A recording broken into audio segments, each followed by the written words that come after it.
Bismillahirrahmanirrahim. Assalamualaikum warahmatullahi wabarakatuh. Alhamdulillahi rabbil alamin. Nahmaduhu wa nasta'inuhu wa nastaghfiruh. Wa na'udzu billahi min shururi anfusina wa min sayyiati a'malina. May yahdihillahu fala mudilla lahu ومن يضلل فلا هادي له أشهد أن لا إله إلا الله وأشهد أن محمدا عبده ورسوله اللهم صل على سيدنا محمد وعلى آله وأصحابه ومن سار على نهجه إلى يوم القيامة أما بعد. Hadirin hadirat yang dimuliakan Allah Subhanahu wa taala, alhamdulillah wa syukurillah, pada subuh yang cerah ini Allah Subhanahu wa taala memberikan kita kesempatan bisa melaksanakan rangkaian ibadah mulai dari sahur, sudah bangun biasanya sebelum jam 3 sampai kemudian menunggu waktu subuh, lalu ke masjid melaksanakan sholat subuh berjamaah, kemudian kita lanjutkan dengan mengikuti kajian tafsir sampai datangnya waktu syuruk, di mana dijanjikan oleh Rasul sallallahu alaihi wasallam orang yang melakukan rangkaian ibadah seperti itu maka pahalanya sama seperti haji dan umroh, tamatan sempurna. Dan mudah-mudahan setiap hari kita lakukan seperti ini dicatat oleh Allah Subhanahu wa taala sebagai zat atau bekal kita menuju akhirat kelak. Mari kita mulai kajian kita bersama-sama membaca Ummul Kitab. Ala hadhihi al-Fatihah. A'udzubillahi minasyaitonir rajim. Bismillahirrahmanirrahim. Rahmanir-Rahim. Maliki yaumiddin.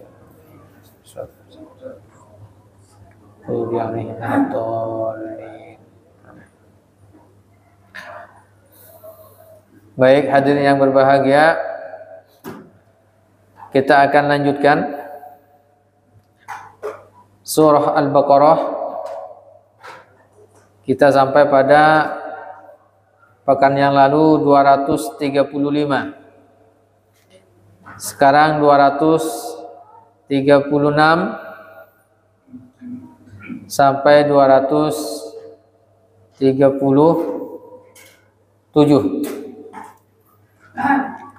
Mari kita baca bersama-sama. A'udzu billahi minasy syaithanir rajim. Bismillahirrahmanirrahim. La junaha alaikum in talaqtumun nisaa ma lam tamassuhunna aw tafridu lahunna fariidah wa matti'uhunna 'alal musii'i qadaruhu wa 'alal muqtiri qadaruhu mata'an bil ma'ruf haqqan 'alal muhsinin. Wa in talaqtumuhunna min qabli an tamassuhunna wa qad faradtum lahunna faridatan fanisfu ma faradtum illa an ya'funa aw ya'fu alladhi biyadihi 'uqdatun nikah wa an ta'fu aqrabu littaqwa wa la tansawul fadla bainakum innallaha bima ta'maluna basir. Baik, hadirin yang berbahagia, pembahasan kita masih seputar masalah tolak, masalah perceraian. Dan dalam surah Al-Baqarah ini, ketika Allah Subhanahu wa taala menjelaskan tentang konsep perceraian itu sangat rinci dan gamblang. Biasanya ayat-ayat tentang suatu hukum itu cukup satu ayat saja penjelasannya, perintah atau larangan. Tapi ketika membahas tentang masalah talak, perceraian antara suami dan istri, ini ayatnya begitu banyak dan rinci lagi. Ini menunjukkan bahwa begitu pentingnya permasalahan ini diketahui oleh umat Islam dan agar umat Islam berhati-hati. Maka kemudian dalam akad pernikahan disebut dengan mitsaqon ghalidha. Mitsaq itu adalah perjanjian yang perjanjian itu diikat dengan ikatan yang ghalidh, yang kuat. Tidak mudah untuk dilepaskan ikatan itu. Karena seorang itu pada hakikatnya ketika menikah berjanji kepada Allah Subhanahu wa taala. Kemudian disaksikan oleh dua orang saksi. Kemudian orang-orang yang hadir pada saat itu dan juga disaksikan oleh para malaikat serta disaksikan oleh Allah Subhanahu wa taala. Maka pada hakikatnya bukan janji setia kepada wali atau kepada pasangannya, tapi ini adalah perjanjian dengan Allah Subhanahu wa taala yang sebelumnya diharamkan berdekat-dekatan, berhubungan laki-laki dan perempuan sebelumnya haram. Karena dengan akad pernikahan itu menjadi halal. Ketika terjadi perceraian, maka kembali lagi pada status awal, haram. Haram lagi. Nah, maka ini pentingnya apa? Akad itu tadi. Nah, yang menghalalkan ini siapa? Ya akad. Tapi syarat komponen dari syarat sahnya pernikahan itu kan ada rukun nikah. Ya kan? Ada wali yang menikahkan putra atau ya menikahkan putrinya. Nah, kalau dia wali pada hakim, berarti hakim yang menghalalkan karena diwakilkan kepada hakim. Maka sebenarnya pada hakikatnya yang menghalalkan itu akad itu adalah wali, bukan pada hakim atau KUA. KUA itu hanya mencatat secara administrasi kenegaraan. Nah, boleh juga nanti ketika walinya tidak sanggup minta diwakilkan. Nah, cuman yang paling utama adalah ketika pernikahan itu adalah wali yang menikahkan. Baik, maka kemudian dalam ayatnya la junaha alaikum, tidak berdosa atas kalian in tallaqtumun nisaa, jika kalian mencerai an-nisa, istri-istri, dipakai jamak ula ini istri.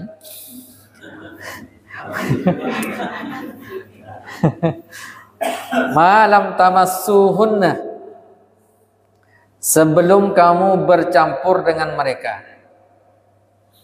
Au tafridu lahunna, dan atau sebelum kamu menentukan maharnya.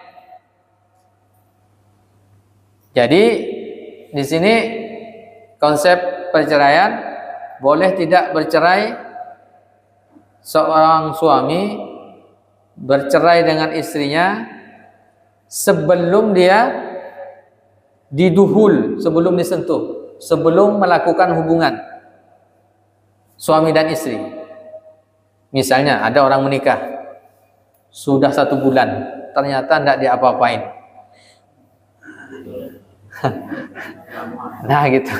Setelah 1 bulan nih tidak diapa-apain, dianggurin. Lalu kemudian cerai.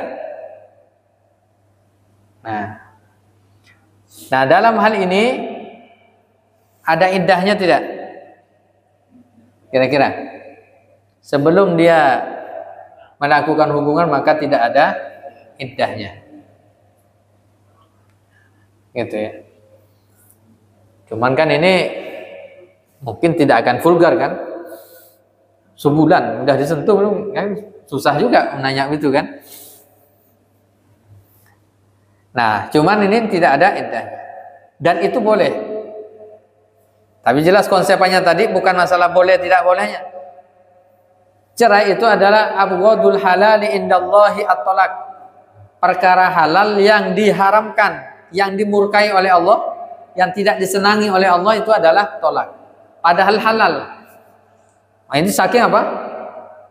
Besarnya ya ketika ya dahsyatnya ketika seorang melakukan perceraian. Dalam riwayat disebutkan ihtazzal arsyu.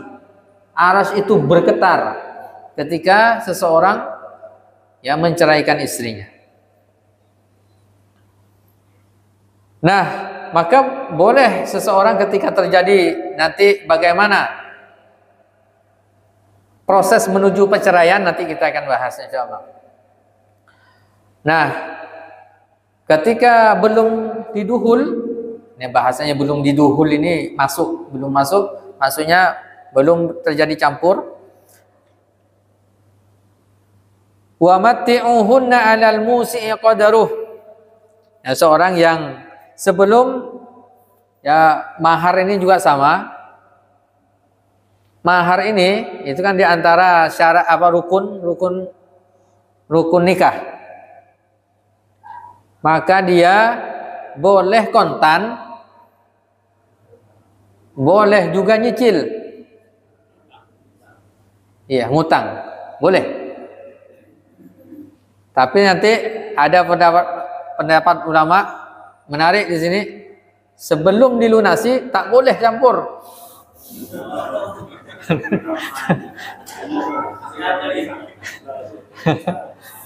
Digantung. Tapi udah bisa bergabung sama tapi tak boleh itu. Nah, tak boleh campur. Lunasi dulu. Makanya biasanya kalau di daerah Arab itu dulu maharnya kan, apalagi sekarang ini maharnya tinggi, kan gitu ya. Ya bisa jadi misalnya maharnya berapa? Nah, si perempuan meminta 0,5 kilo emas. Wah, misalnya kan itu. Kalau ya boleh utang dulu, gitu. Nah, itu bisa jadi. Kalau di Indonesia, alhamdulillah, ya maharnya aman, murah meriah, seperangkat alat sholat. Nah, ini paling murah ini. Ya. Ya, kenapa? Yang penting halalkan, gitu. Ya. Kalau hutang tak boleh. Cuman tak enak juga ketika akad kan gitu ya. Saya terima nikahnya fulan binti fulan, anak perempuan bapak dengan mas kawin, ya 0,5 kilo emas nyicil.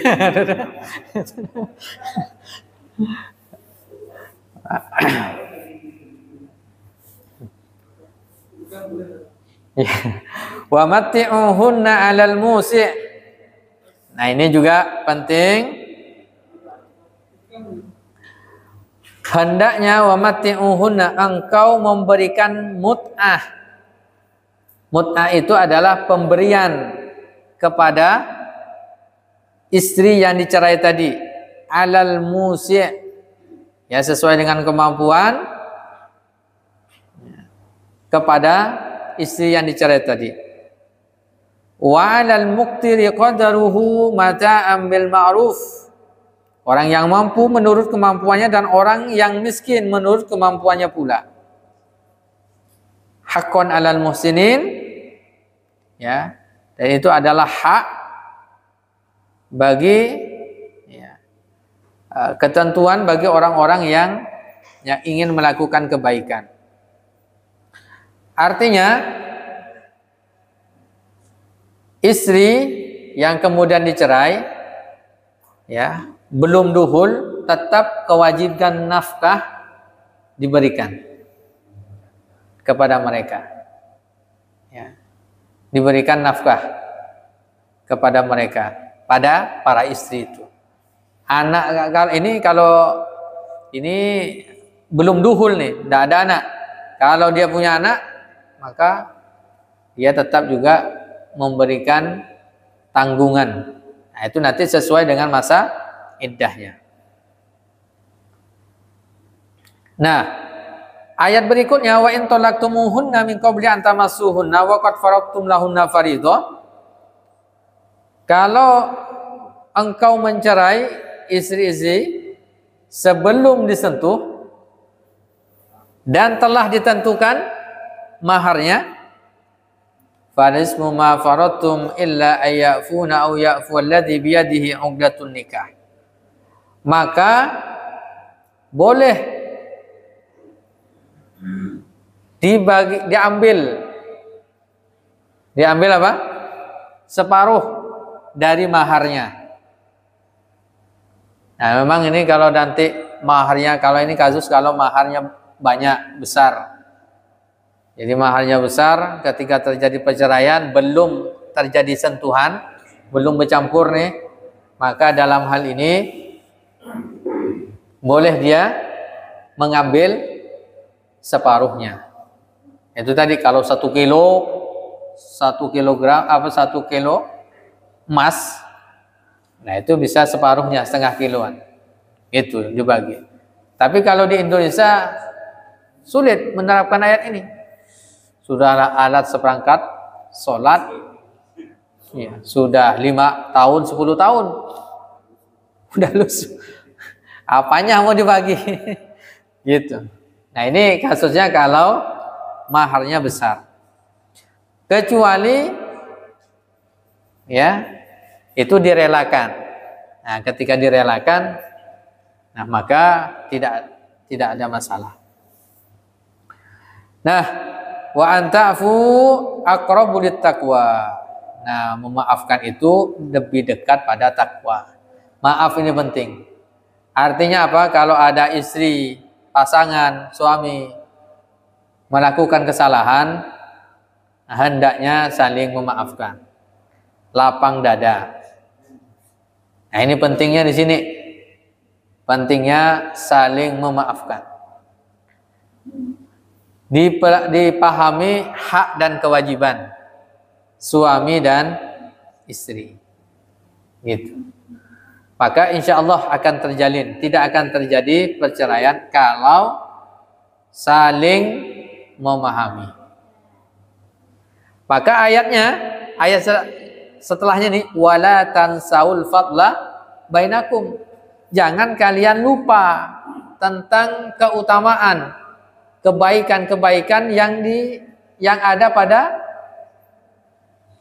diri kalian. Suami punya keutamaan, kebaikan. Istri juga punya kebaikan. Jangan sampai kebaikan-kebaikan itu lupa. Biasanya apa?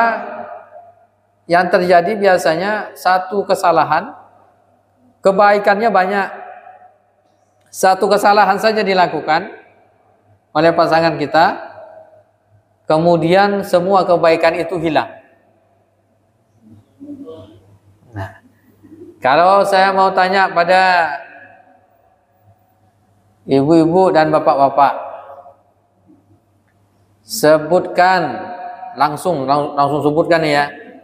Sebutkan 5 kebaikan pasangan kita, suami atau istri kita. 5 kebaikannya.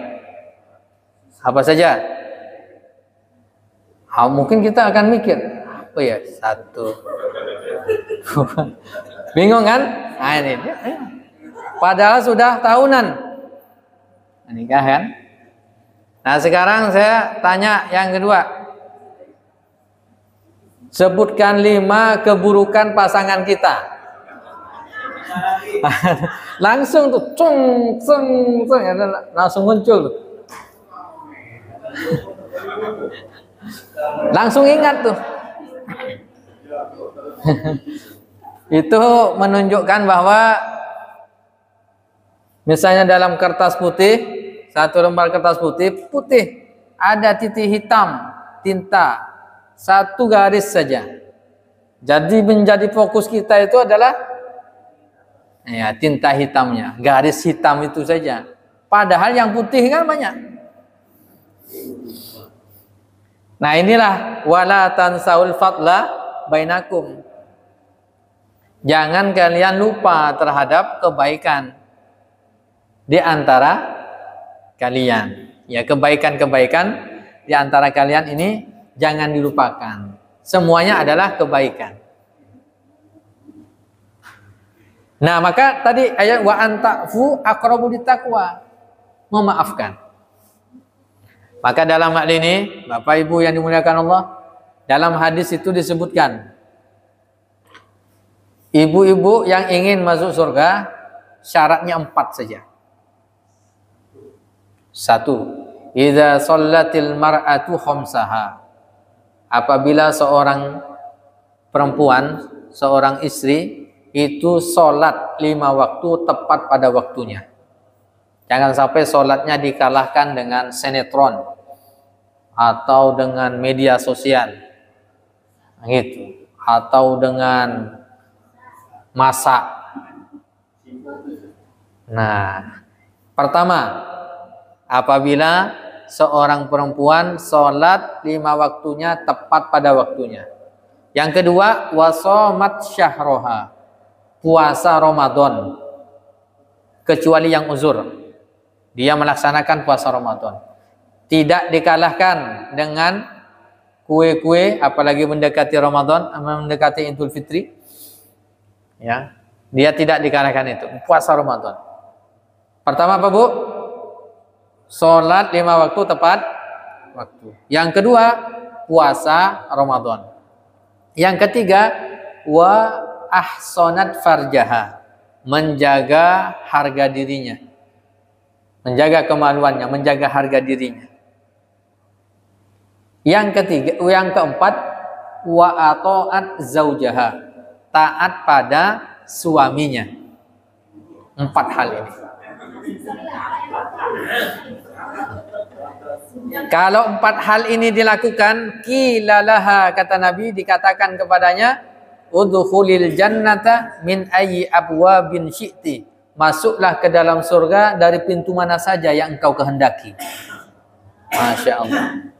Dari 4 hal ini mudah semuanya atau ada yang sulit, Bu? Apa itu, Bu? Taat suami, kata Bu. Ya. Saya jelaskan gini, bentuk ketaatan pada suami.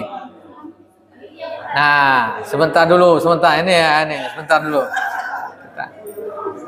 Nah, bentuk ketaatan pada suami itu digambarkan dalam hadis,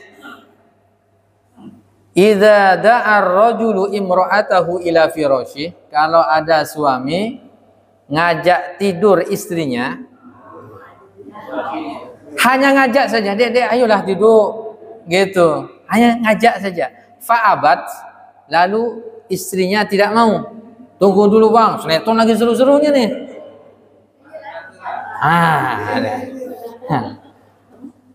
Fabata ghadban, lalu suaminya tidur dalam keadaan jengkel, la'anathal malaikatu hatta tusbih, istri tadi dilaknat malaikat sampai datang waktu subuh.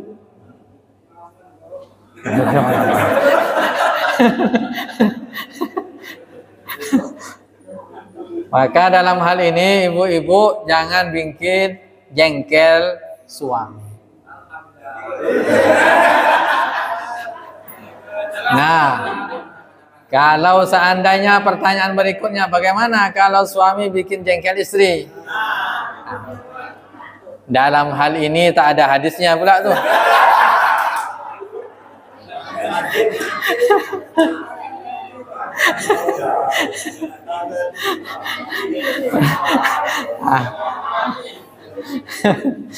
Nah, tenang Bu. Tenang, dalam hal ini ternyata dalam fikih Islam itu jelaskan ada hak dan kewajiban. Ada kewajiban dari suami ini banyak. Mencari nafkah, kewajiban suami. Merawat anak, kewajiban suami. Ngurus rumah tangga, kewajiban suami. Iya. Ngepel, nyapu, ini kewajiban suami. Masak, kewajiban suami. Iya. Kewajiban suami. Belanja, kewajiban suami. Nyetrika, kewajiban suami. Menjahit, kewajiban suami. Iya. Sudah tenang Bu? Nah, mungkin ibu-ibu bertanya, Bapak, kewajiban istri apa? Satu saja, taat pada suami. Kalau suami bilang, Dek, masak, Dek.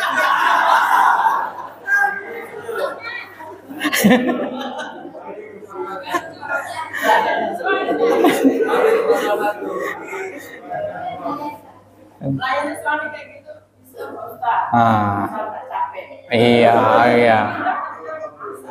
Insya Allah. Jadi dalam hal ini jangan juga qawwamnya suami kemudian menindas istri. Nah, itu dalam tanda kutip. Nah, itu tidak diperkenankan. Istri ini sebenarnya sudah banyak sekali yang dilakukan. Yang itu mungkin ini para suami tidak melihatnya sebagai sebuah pengorbanan. Padahal berkorbannya istri itu sangat luar biasa. 24 jam. Mulai dari mengurus rumah tangga. Kan? Kebersihan, ngurus anak, itu bukan sesuatu yang mudah. Mengurus anak. Contoh, silakan bapak-bapak 1 bulan saja ngurus anak. Mulai misalnya anak kecil, satu bulan saja. Ya, ngeluhnya ya mungkin setiap jam berapa kali. Itu.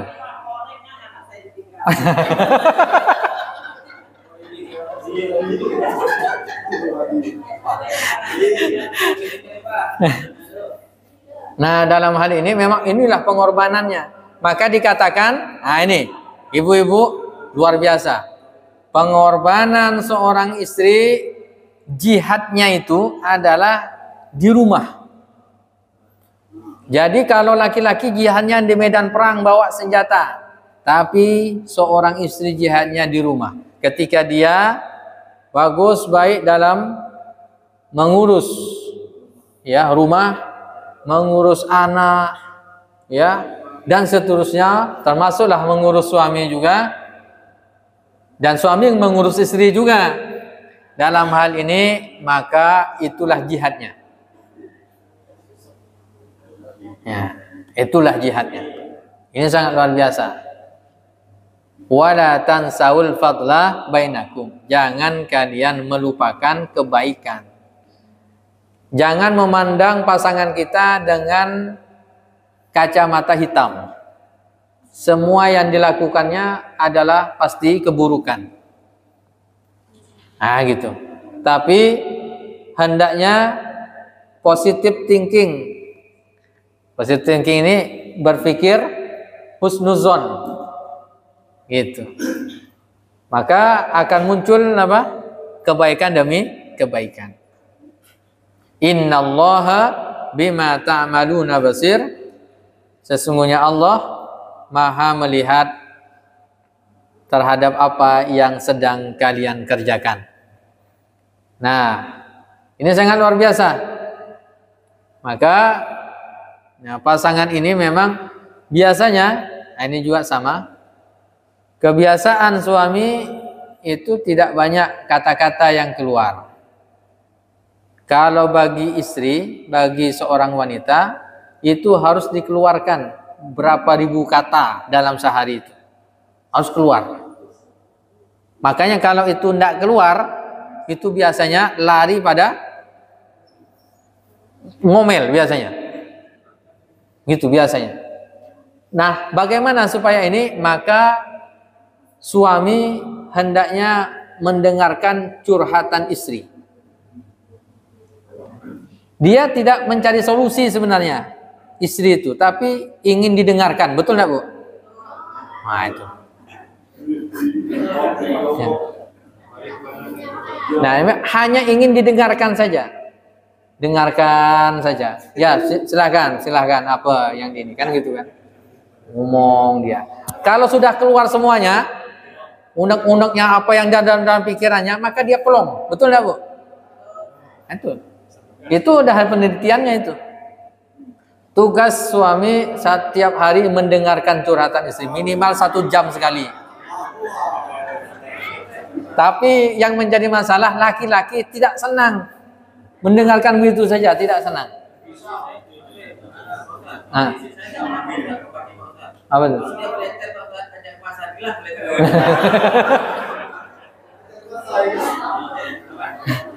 Nah, dalam hal ini ya bagus tuh, jalan pagi berdua.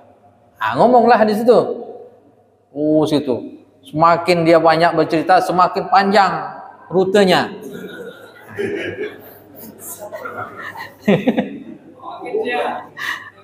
Makin sehat lagi kan? Nah, itu insya Allah. Ini menyehatkan. Nah, semakin biasanya kebutuhannya adalah kebutuhan didengarkan. Cuman kebiasaan suami, itu biasanya tidak merespon yang baik. Ketika, bang nanti ini, ya. Terus apa lagi? Oh, ya. Oh, ya. Itu aja. Ini, tak ada respon yang ini. Seakan-akan suami bercerita dengan tunggul. Nah, itu juga tidak pelong itu. Betul enggak, Bu? Nah, itu. Betul semua. Nah, ini memang pentingnya itu tadi komunikasi. Karena permasalahan dalam rumah tangga biasanya pada masalah komunikasi. Nah, dalam hal ini wa anta'fu, saling memaafkan itu sangat luar biasa. Bukan hanya nanti di hari raya Idul Fitri saja istri minta maaf pada suami, suami pada istri. Tapi setiap hari. Ya, maafkan kalau ada salah, ya kan gitu. Ya sama-sama bang, kan gitu kan. Wah, itu insya Allah tuh. Jadi itulah sakinah. Sakinah mawaddah. Sakinah ketenangan jiwa, mawaddah ketenangan secara fisik. Warohmah, kasih sayang antara ya keduanya itu. Rahmat Allah turun. Gitu. Jadi adanya sakinah. Nah, jangan sampai di rumah tidak ada sakinah. Sakinah ini berasal dari ilmu tajwid sukun. Sukun itu tetap pada bacaan huruf. Sakinah, tenang. Maka usahakan suami itu tenang di rumah. Ketika suami datang, disambut dah dengan senyum, dengan baik.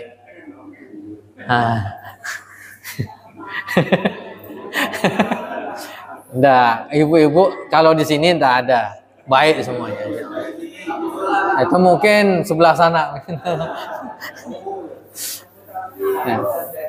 Nah, ketika balik ke rumah, suami tenang. Jadi kalau misalnya ada permasalahan, udah suruh mandi dulu, suruh istirahat dulu, kasih kopi dulu, makan itu kan. Nah, itu setelah itu baru ngomong. Insya Allah tenang. Jangan baru masuk, langsung gini. Maka otomatis sudahlah di kantor kena tekan, Balik rumah kena tekan lagi, stres. Akhirnya ya ngopi di mana kan gitu kan. Akhirnya enggak balik-balik. Jadi Bang Toyib jadinya.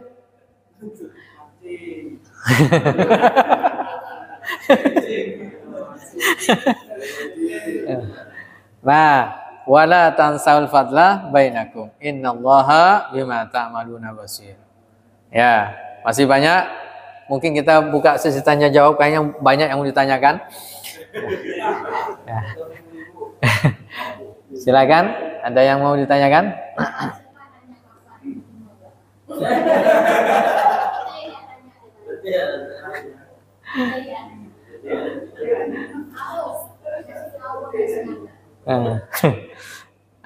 Ada, silakan. Ya. Yang Bapak sebutkan tidak boleh berhutang dalam pelaksanaan pernikahan dalam hal mahar. Nah itu kan sudah ditentukan si suami kan ada hutang istri. Lalu bagaimana pelaksanaan biasanya? Suami ini kan biasa kepengen mau tetap kawin itu kan pinjam uang, di bank atau pada teman atau keluarga. Jadi hutang, ini suami yang hutang. Sedangkan istrinya tahu bahwa calon suami itu juga hutang, apakah itu tidak membatalkan atau tidak menjadi masalah? Ya. Assalamualaikum. Jadi di antara rukun nikah itu adalah mahar. Mahar itu pemberian yang dilakukan oleh suami kepada istrinya. Dan mahar itu adalah milik mutlak istri.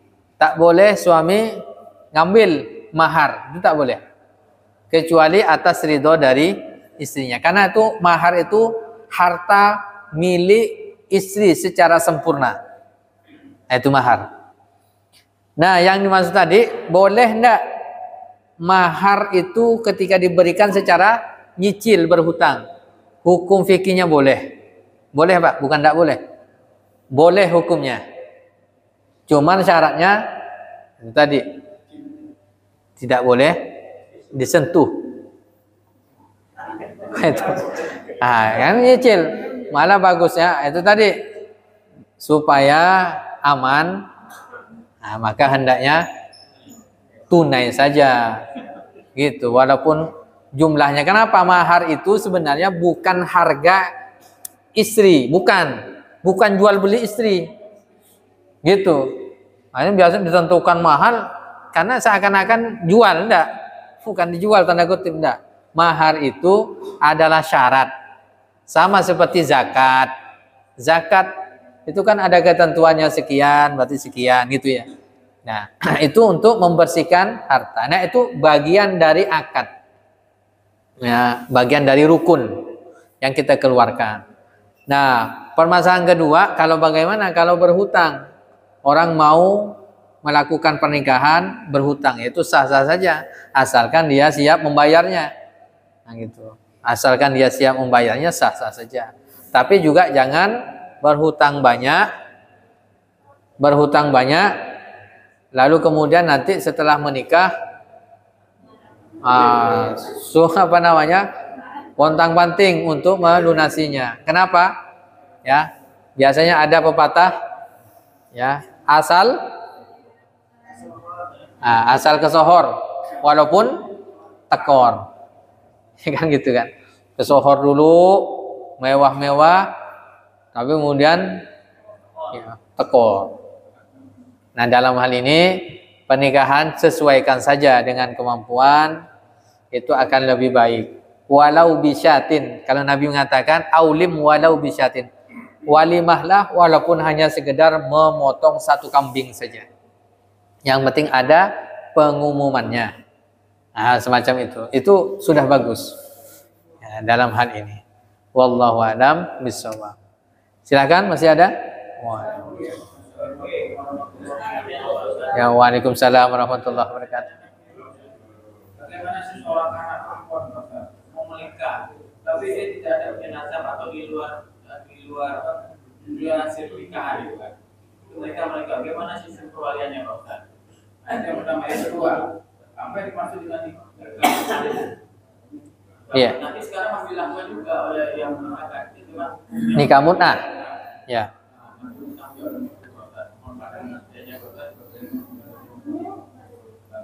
Waalaikumsalam warahmatullahi wabarakatuh. Jadi yang pertama, ada anak di luar pernikahan lahir.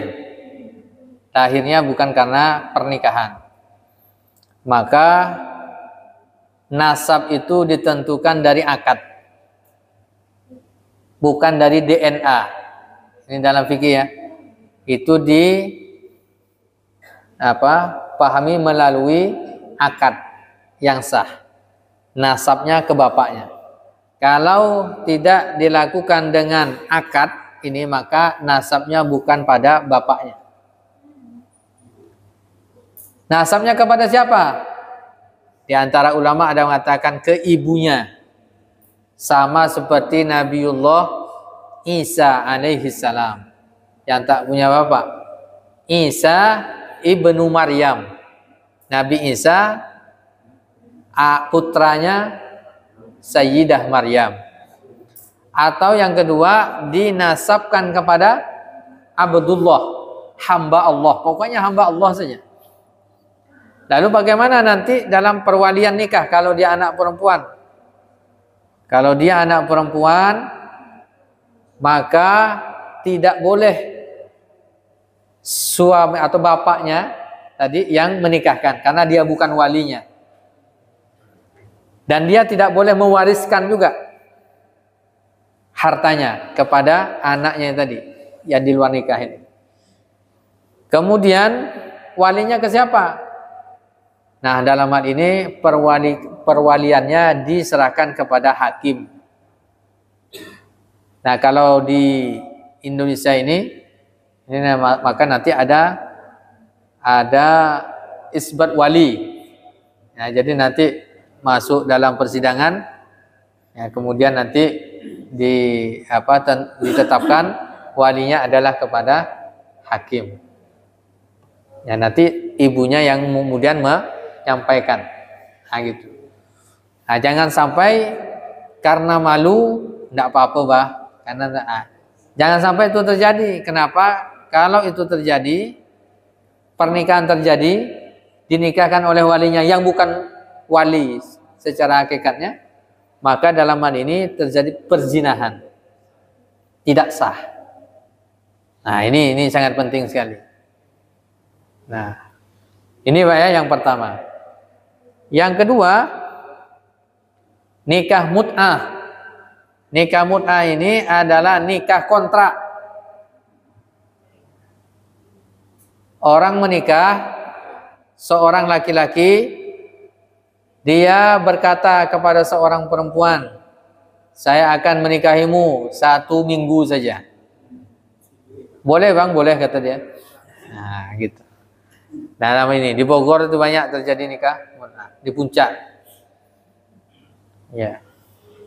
Maka dalam hal ini hukumnya haram. Wali tak boleh menikahkan nikah mut'ah ini. Dan ini adalah pernikahan yang biasa dilakukan oleh orang-orang Syiah. Nikah mut'ah. Ya. Ini dalam ajaran Syiah. Bahkan seorang istri boleh dia nikah mut'ah. Dia masih status seorang istri, ada suaminya, boleh nikah lagi. Itu ada, saya baca beberapa fatwa dari mereka itu. Nah, ini berbahaya. Maka dalam hal ini pernikahannya tidak sah dan statusnya adalah perzinahan. Nah, wallahu a'lam bishawab. Silakan, Pak. Assalamualaikum.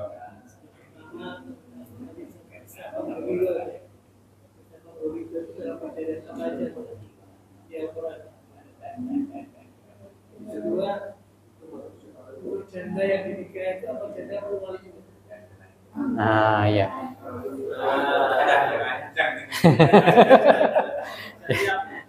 Yang kedua, misakon golizo. misakon ghalidha ini terjadi hubungan yang ikatan yang kuat, perjanjian kuat ini terjadi pada pernikahan. Perjanjian dalam pernikahan. Yang paling utamanya sebenarnya perjanjian ketika seorang ya masuk ke dalam Islam. Ini juga adalah misakon ghalidha. Termasuk ini adalah ya komitmen seseorang terhadap dua kalimat syahadatnya. Ini juga adalah misakon ghalidha. Raditu billahi robba wa bil islami dina wa bi Muhammadin nabiyya wa rasula, dan itu dibaca setiap harinya. Itu adalah misakon ghalidha. Ya. Dan pada hakikatnya misakon ghalidha itu adalah setiap ya ungkapan perjanjian yang kita ucapkan ya yang itu langsung kepada Allah Subhanahu wa taala. Nah, perjanjian itu langsung kepada Allah. Ya. Manusia ini hanya asbab saja. Ya, asbabnya saja. Maka dalam hal ini itu kategori misakon ghalidha. Yang kedua, janda ya, dalam hadis itu disebutkan bahwa al-aim tusta'zan. Jadi kalau ada anak gadis, maka hendaknya dia dimintai izin. Ya kan? Nah, sedangkan kalau janda tidak perlu minta izin kepada walinya. Itu maksudnya, bukan tidak butuh wali, tetap wali, butuh wali. Dia tetap butuh wali, cuman dia boleh menetapkan saya akan menikah dengan si A. Nah, tolong nikahkan saya misalnya gitu. Nah, sedangkan kalau gadis itu izin dulu kepada walinya. Nah, gitu dia. Kalau walinya tetap banyak memang di masyarakat sebagian salah kaprah. Udah janda, udah pokoknya tak perlu wali, tak perlu apa. Nah, itu. Tetap yang menikahkannya adalah walinya. Itu. Cuman tidak perlu izin dan tidak pula perlu ada intervensi dari wali. Itu kalau dia janda. Wallahu a'lam bishawab. Silakan Bu. Waalaikumsalam warahmatullahi wabarakatuh. Saya tanyakan mengenai talak hujah. Sampai sebatas mana disebut talak hujah. Kemudian bagaimana untuk bisa kembali lagi sebagai suami istri dengan orang tersebut. Terima kasih. Ya. Assalamualaikum. Talak 3. Jadi normalnya talak 3 itu pertama, misalnya si A mentalak istrinya. Fulanah, saya ceraikan kamu, kata dia.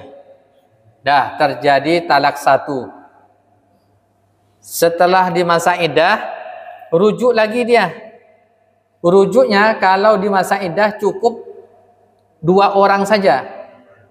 Dek, ayo kita rujuk. Ayolah bang, kata dia. Dah, langsung rujuk, sudah otomatis. Tak perlu nikah baru lagi. Kalau di masa iddah.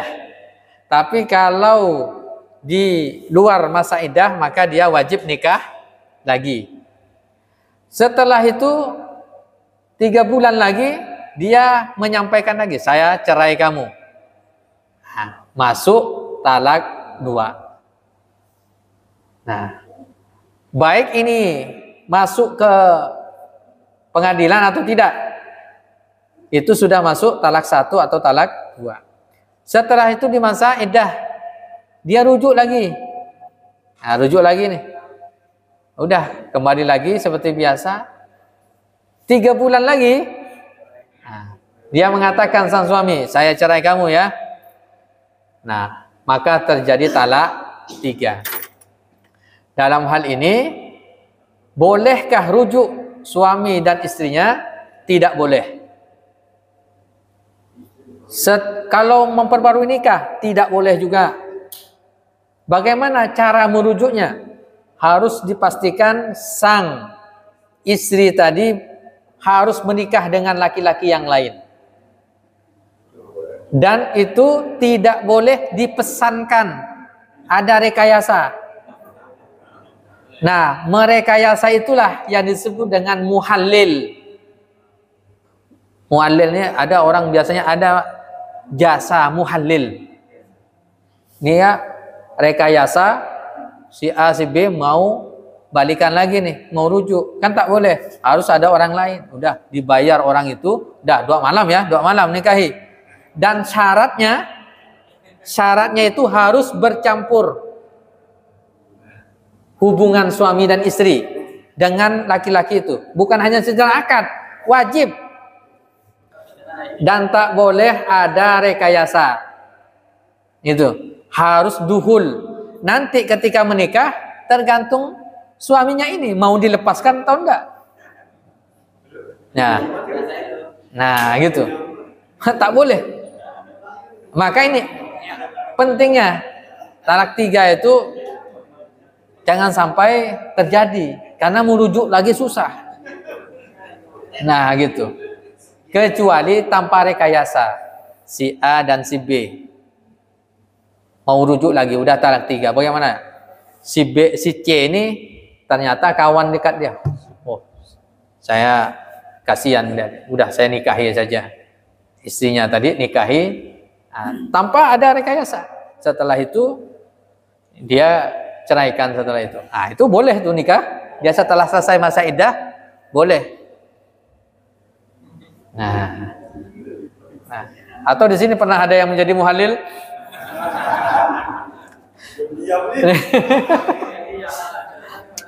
Itu Bu ya ketentuannya.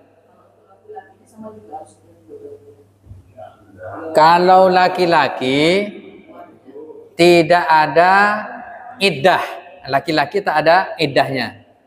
Laki-laki juga tak ada penalti talak 3 tuh enggak ada juga.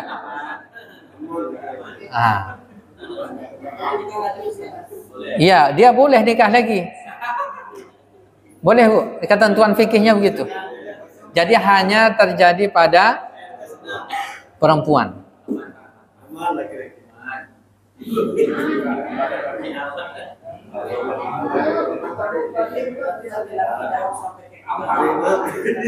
Nah, dan yang ini cerai ini hanya tidak boleh tidak sah kalau kata cerai itu dilafazkan oleh istri.